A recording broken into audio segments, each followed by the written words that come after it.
Akkam jirtu nagaa jirtu jaalatamtootaa fi kabajamtoota raadii fuuddi chaayinaalii baga nagaan dhuftanii horri haarawaa taatanii sabskraabii godhaa maatii kootaa jedha galatoomaa.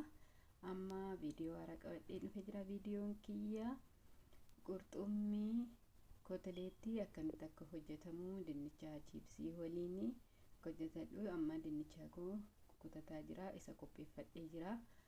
Loomiidhaanii kaayee jira bishaan holiini sirriitti dhiqamee kaa'amuu qaba. Qurxummiin sirrii dhiqamuu qaba. Kan lafee hin qabne ijoolleefis baay'ee bareeda kan ta'e chiipsiillee ijoolleen ni jaalatti. Mana keenya keessa haala salphaadhaan yeroo nu godhannee zayitii qulqulluudhaan yoo xaafamne baay'ee bareedaadha yoo hoddanne. Kanaafuu amma dinnicha koo kukkutadhee kun haala bareedaadhaan qopheeffadhee jira. Amma kaa'ee soogiddaatti godhadhaa shaboo. Harceellee maankaa shorbaa tokkotti godhadhaa. Harceeni ni gossaa ni bareechisallee akka laafni ni gossaa. Harcee xiqqeessitaniitti fuutanii jettan baay'ee bareedaadha. Amma hin urgufna akka inni waliin nu ga'utti. Harceen illee jalatti galaa yeroo akkana gootani.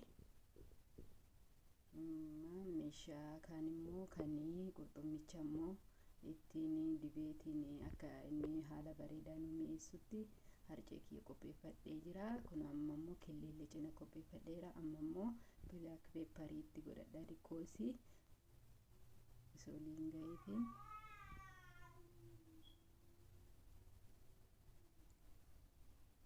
Amma qurxummiin kiyyallee kun argitan akkuma argitan kana loomiidhaan amma immoo madabashaan koo oo'ee jira. Isa ammatti godhadhaa dinnicha.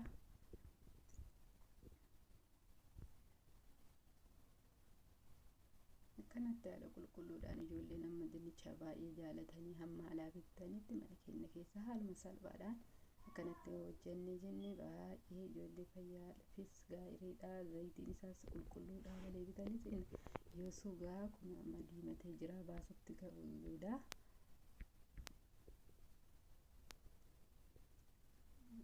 Amma nan baafadhaa kun argitaniirani gogeera osoo yeroo illee hin fixu haala bareedaadhaan amma argitanii akkatti namatti tolu.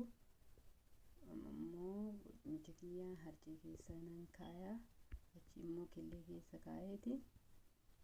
Kan immoo daabboo goggogaa mana keessanitti illee tumtanii ta'uu danda'a. Suuqiillee bituu dandeettanii baay'ee bareechisallee. Qurxummiin sammuu keenyaafis baay'ee gaariidha. Ijoolleefis baay'ee gaariidha. Nyaata bareedaadha. Ulfinna keenyaafis galgala yeroo isii tokko nyaanne baay'ee bareedaadha.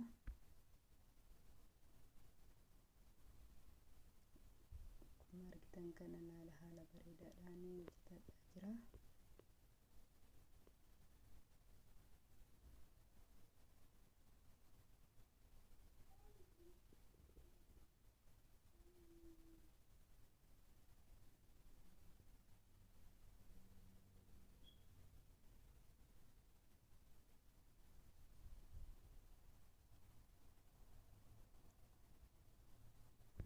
Garuu lafee qabaachuu isii wannu laalaa sirriitti ijoollee fi yeroo garii lafee qabdi keessa isii lafee qabaachuu isii sirrii qulqulleeffadhaadha.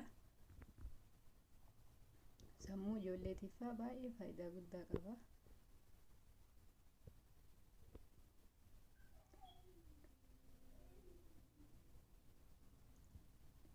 Amma kun gahaa jira. Sirriitti goguu qaba.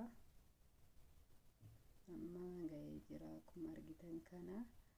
Nagaan naa tura hundi keessanuu hamma viidiyoo biraatiin walitti deebinutti galatoomaa isiniin jedha.